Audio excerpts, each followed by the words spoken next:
Si vous êtes si intelligent, alors traduisez-le. Victoria Sterling frappa si fort son poing sur la table du restaurant que les assiettes tremblèrent et que toutes les conversations dans l'élégante salle à manger devinrent instantanément silencieuses. L'accord de fusion de 200 millions de dollars s'envola dans les airs avant d'atterrir aux pieds de David, le serveur qui avait osé suggérer une correction au document qu'elle examinait. David Washington, âgé de 25 ans, n'aurait jamais imaginé qu'un simple commentaire sur les clauses d'un contrat transformerait une soirée tranquille de travail au restaurant Méridien en un véritable champ de bataille public.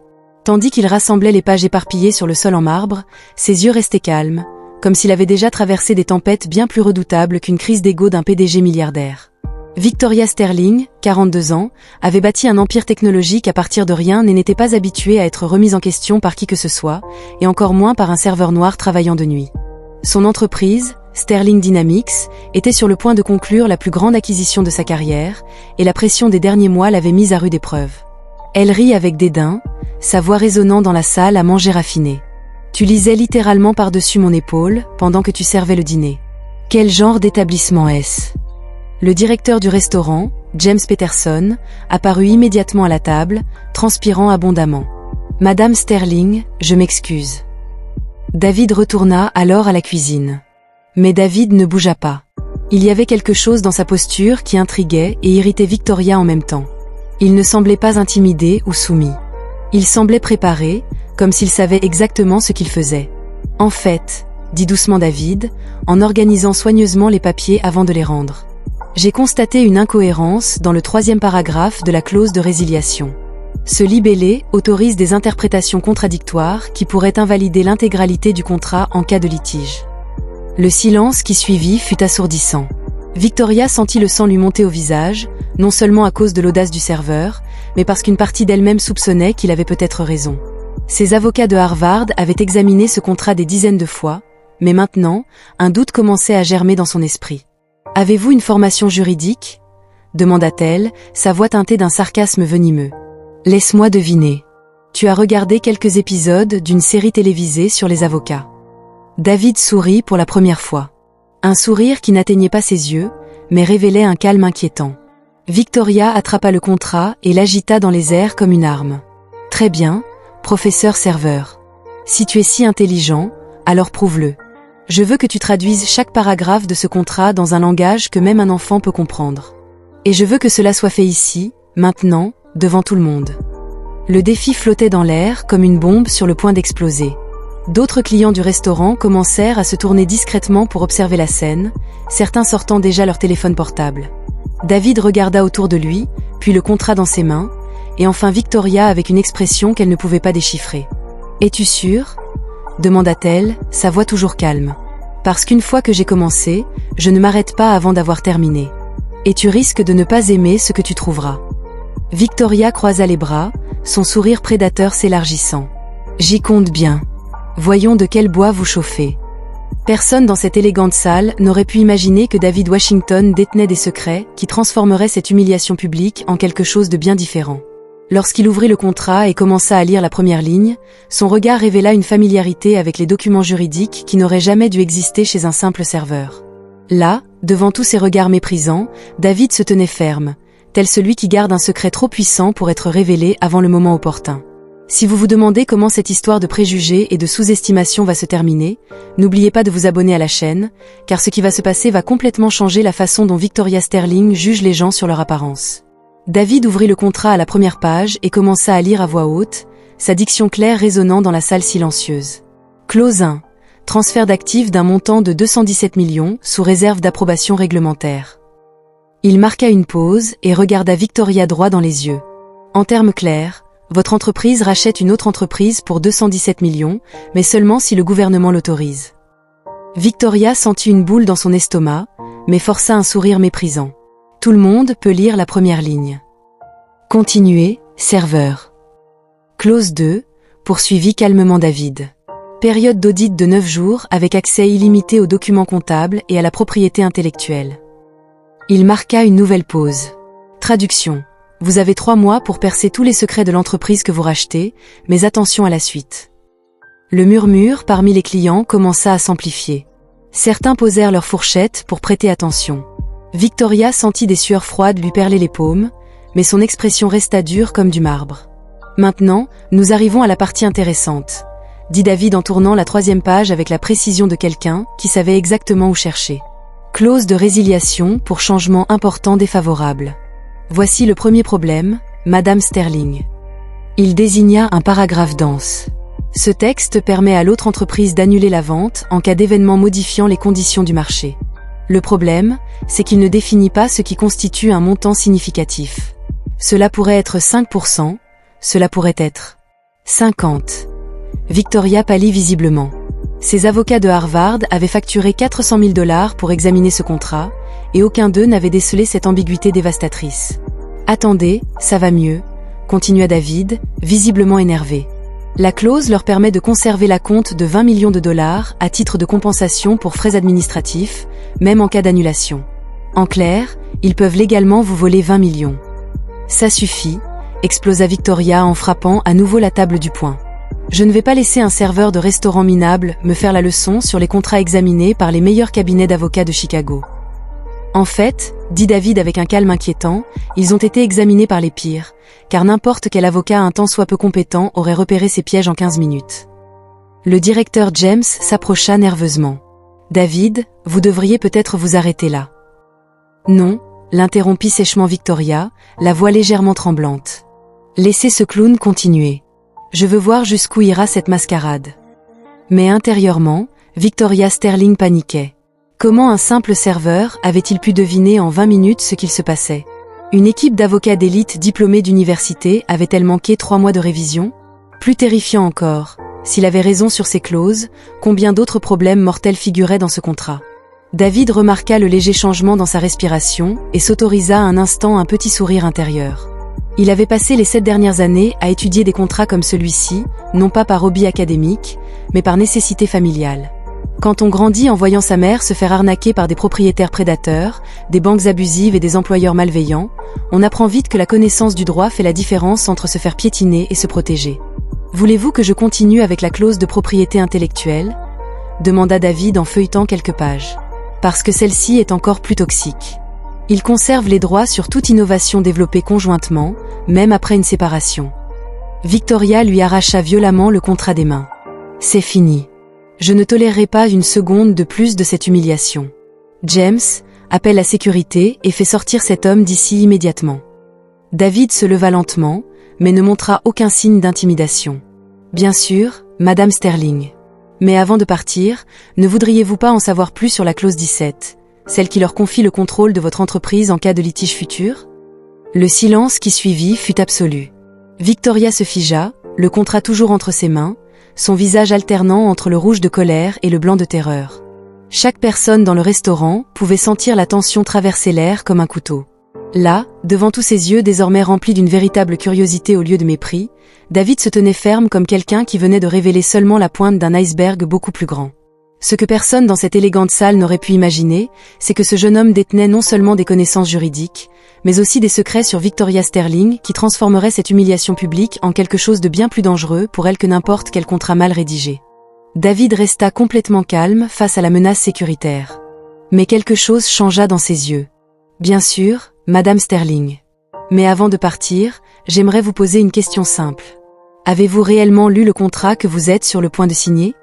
« Bien sûr que oui, » cria Victoria, mais sa voix tremblait légèrement. « Vous avez alors dû remarquer qu'à la page 47, il y a une clause qui permet à la société vendeuse d'accéder à toutes les données de vos clients indéfiniment, même après la fusion. » David sourit calmement. « En gros, ils peuvent voler votre clientèle et vous concurrencer directement en utilisant les informations que vous avez payé 200 millions de $ pour obtenir. » Le silence qui suivit fut mortel. Victoria sentit le sang quitter complètement son visage. Cette clause spécifique avait été insérée dans la dernière révision, et elle avait aveuglément fait confiance à ses avocats pour identifier les problèmes. « Tu mens » murmura-t-elle. Mais elle feuilletait déjà frénétiquement le contrat. À ce moment-là, une voix familière résonna au fond du restaurant. « En fait, il a tout à fait raison. » Tout le monde se retourna pour voir un homme élégant d'une 60aine d'années marcher calmement vers la table. C'était Robert Mitchell, le légendaire avocat d'affaires et associé principal de Mitchell & Associates. Victoria était sans voix. Robert Mitchell était une légende du monde juridique, connu pour avoir sauvé des entreprises de fusion désastreuses et de contrats prédateurs. Il avait sauvé IBM d'une prise de contrôle hostile dans les années 90 et était considéré comme l'un des meilleurs avocats d'affaires du pays. Monsieur Mitchell, bégaya James, le directeur. Je ne savais pas que vous dîniez ici ce soir. Robert sourit doucement. J'étais à la table du coin, en train d'essayer de profiter d'un repas tranquille jusqu'à ce que j'entende cette discussion fascinante. Il regarda directement David. Jeune homme, où avez-vous appris exactement à décortiquer des contrats comme ça? David prit une profonde inspiration. Le moment de vérité était arrivé. Monsieur Mitchell, je crois que nous nous sommes rencontrés. David Washington, Harvard Law School, spécialisé en droit des sociétés. J'ai travaillé comme stagiaire dans votre entreprise pendant 2 étés. La mâchoire de Victoria tomba littéralement. Robert Mitchell hocha lentement la tête, un sourire fier se formant sur son visage. Bien sûr, David Washington, l'un des stagiaires les plus brillants à avoir jamais fréquenté mon bureau. Je me souviens parfaitement de votre travail sur la fusion de TechCorp en 2022. À mon tour, balbutia Victoria, j'essaie de traiter l'information. Je ne suis pas seulement stagiaire, poursuivit Robert. David a ici sauvé mon client d'un contrat qui lui aurait coûté 80 millions en clause prédatrice cachée. Il a identifié cette problème que nos cadres supérieurs avaient manqué. David regarda directement Victoria. Mademoiselle Sterling, je ne travaille pas comme serveur parce que je n'ai pas d'autres options. Je travaille ici parce que c'est le restaurant de la famille de ma petite amie et que je les aide pendant une période difficile, mais ma spécialité est d'identifier les pièges dans les contrats de fusion. Victoria avait l'impression que le sol avait disparu sous ses pieds. Toi, tu es un vrai avocat. Diplômé avec la plus haute distinction, confirma Robert. Et si ma mémoire est bonne, David, tu as échoué à l'examen du barreau de quelques points seulement à cause d'un problème familial au moment de l'examen. Correct. Ma mère a eu un AVC la semaine de l'examen, expliqua calmement David. J'ai choisi de prendre soin d'elle au lieu de passer l'examen. Je réessayerai le trimestre prochain. Tout le restaurant était désormais complètement silencieux. Tous les clients regardaient la scène se dérouler. Victoria Sterling, la PDG impitoyable qui avait humilié publiquement un simple serveur, venait de découvrir qu'elle avait attaqué un avocat diplômé de Harvard sous le regard de l'une des plus grandes légendes juridiques du pays. David, dit Robert pensivement, si je ne me trompe pas, vous avez aussi une expérience spécifique du type de contrat que Mademoiselle Sterling s'apprête à signer, n'est-ce pas? Un contrat lié à Sterling Dynamics.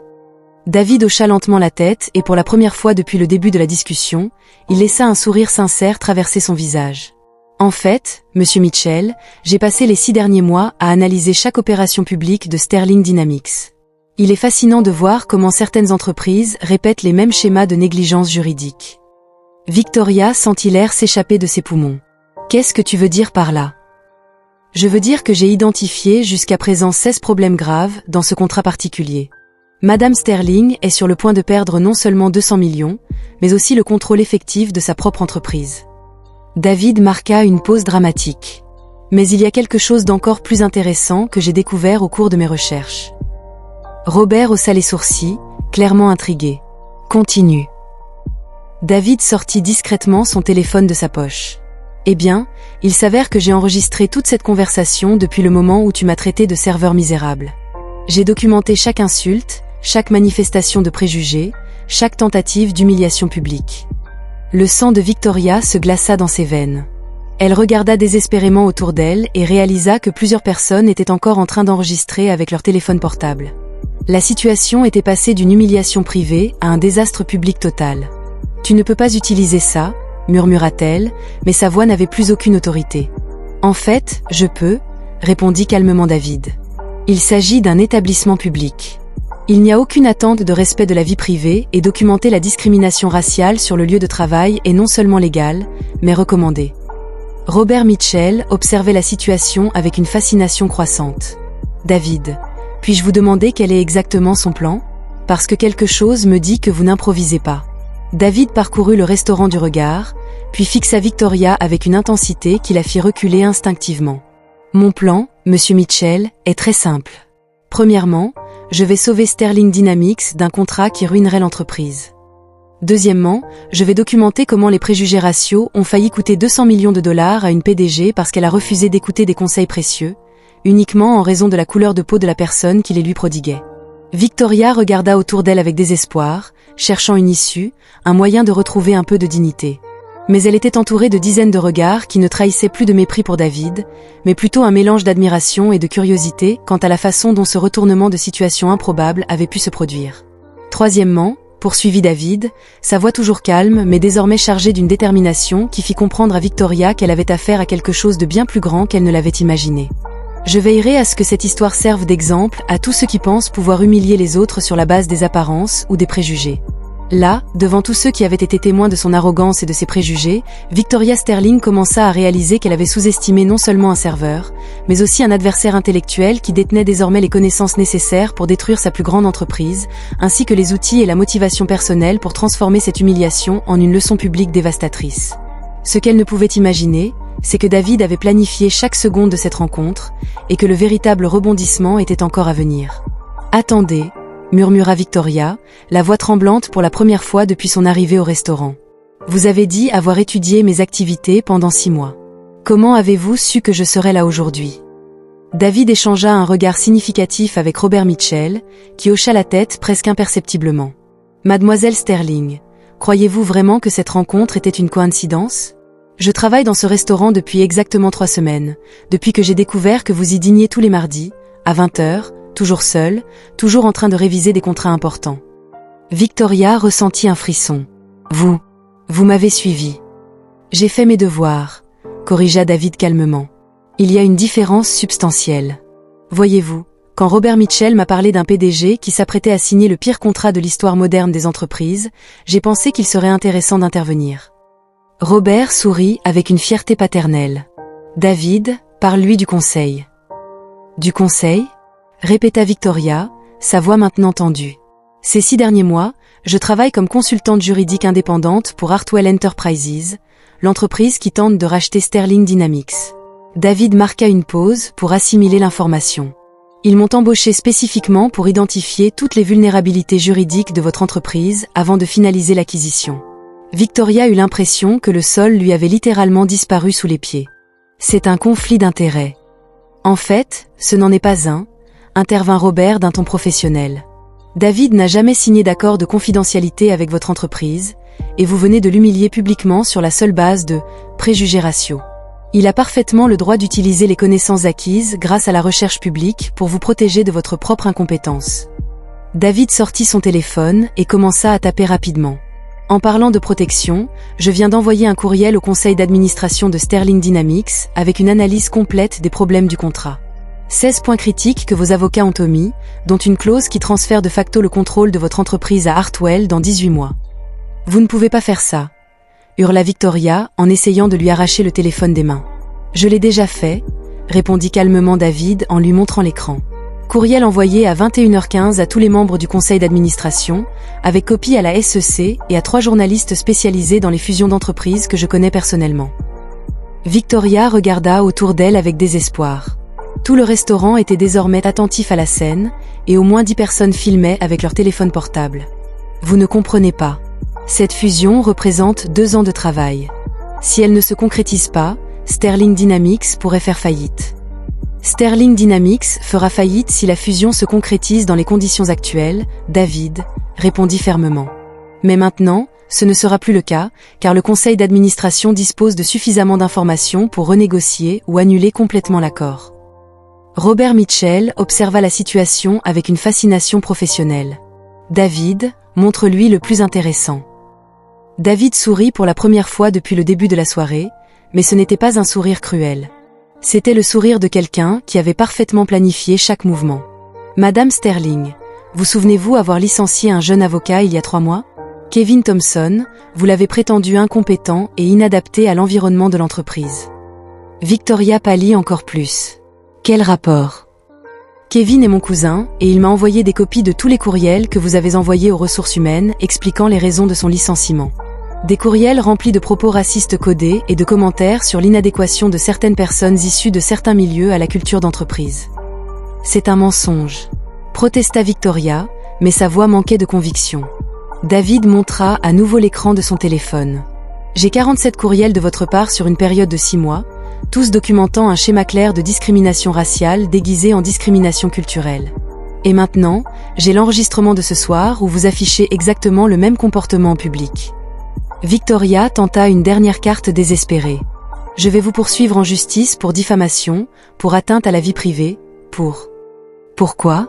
interrompit gentiment Robert Mitchell. « Pour avoir sauvé votre entreprise d'un contrat désastreux, pour avoir documenté la discrimination raciale, pour avoir révélé une incompétence juridique qui aurait coûté 200 millions de dollars aux actionnaires. » Il marqua une pause dramatique. « Mademoiselle Sterling, à votre place, je me remercierais, pas je ne me menacerais. » David rangea calmement son téléphone. « Mon travail est terminé. Le conseil d'administration de Sterling Dynamics dispose désormais de toutes les informations nécessaires pour prendre des décisions éclairées. Les journalistes ont une histoire fascinante sur la façon dont les préjugés raciaux ont failli coûter 200 millions de dollars à une entreprise. Et vous avez une précieuse leçon sur le respect à accorder aux personnes, quelle que soit leur position apparente. » Victoria s'assit lourdement sur sa chaise, comprenant enfin l'ampleur de ce qui s'était passé. En une seule nuit, elle avait perdu non seulement le contrat le plus important de sa carrière, mais aussi sa réputation, son autorité sur le conseil d'administration, et peut-être même son poste une fois l'histoire révélée au public. « Pourquoi ?» murmura-t-elle. « Pourquoi faire ça ?» David la regarda avec une sérénité plus profonde que la colère. « Parce que les gens comme vous croient pouvoir humilier les autres uniquement sur la base des apparences. Parce que quelqu'un doit démontrer que la connaissance et la compétence n'ont pas de couleur. Et parce que la meilleure façon de combattre les préjugés n'est pas par la colère, mais par l'excellence. » Là, au milieu de cet élégant restaurant, où tout avait commencé dans le mépris et l'humiliation, une leçon s'écrivait en temps réel sur les conséquences de la sous-estimation des gens fondée sur des préjugés. Ce que personne n'aurait pu imaginer, c'est que cette nuit ne serait que le début de changements bien plus importants dans leurs vies respectives, et que la véritable transformation était encore à venir. 3 semaines plus tard, Victoria Sterling était assise seule dans son bureau exécutif, regardant à travers la fenêtre du 30e étage les agents de sécurité emballer ses effets personnels dans des cartons.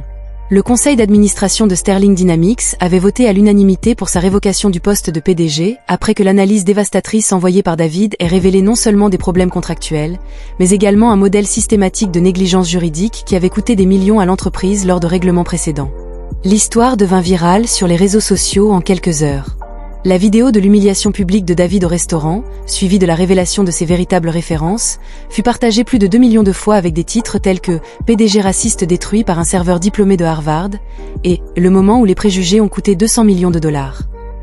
Les commentaires étaient incessants et plusieurs entreprises avaient déjà annulé des contrats avec Sterling Dynamics, invoquant des valeurs incompatibles.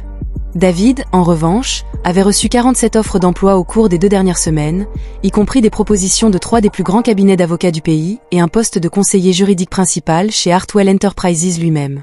Robert Mitchell avait personnellement recommandé David pour un poste d'associé junior dans son prestigieux cabinet, contournant ainsi complètement les années d'expérience traditionnelles requises. Mais l'offre qui l'intéressait le plus venait d'un endroit inattendu. Un groupe d'investisseurs lui avait offert un financement complet pour créer son propre cabinet d'avocats spécialisé dans la protection des petites entreprises contre les contrats prédateurs. Le cabinet d'avocats David Washington pour la justice des affaires avait déjà une liste d'attente de 300 clients potentiels, principalement des propriétaires de petites entreprises qui avaient regardé la vidéo virale et reconnu quelqu'un qui comprenait vraiment leurs difficultés. Kevin Thompson, le cousin de David, qui avait été injustement licencié, reçut 800 000 $ dans le cadre d'un règlement à l'amiable lorsque les courriels discriminatoires de Victoria devinrent des preuves dans un procès pour discrimination raciale. Il utilisa l'argent pour terminer ses études de droit et devint le premier employé officiel du nouveau cabinet de David. La fusion entre Sterling Dynamics et Hartwell Enterprises n'a jamais eu lieu. Après que l'analyse de David fut validée par des auditeurs indépendants, Hartwell retira complètement son offre, invoquant des risques de gouvernance inacceptables. Sterling Dynamics, désormais sous une nouvelle direction, réussit à survivre. Mais Victoria perdit 90% de ses actions dans la société dans le cadre d'accords avec des investisseurs en colère qui menacèrent de poursuites judiciaires pour négligence fiduciaire. Robert Mitchell devint le mentor officiel de David et raconta souvent l'histoire du restaurant Méridien lors de conférences sur la façon dont les préjugés inconscients peuvent coûter des fortunes aux entreprises.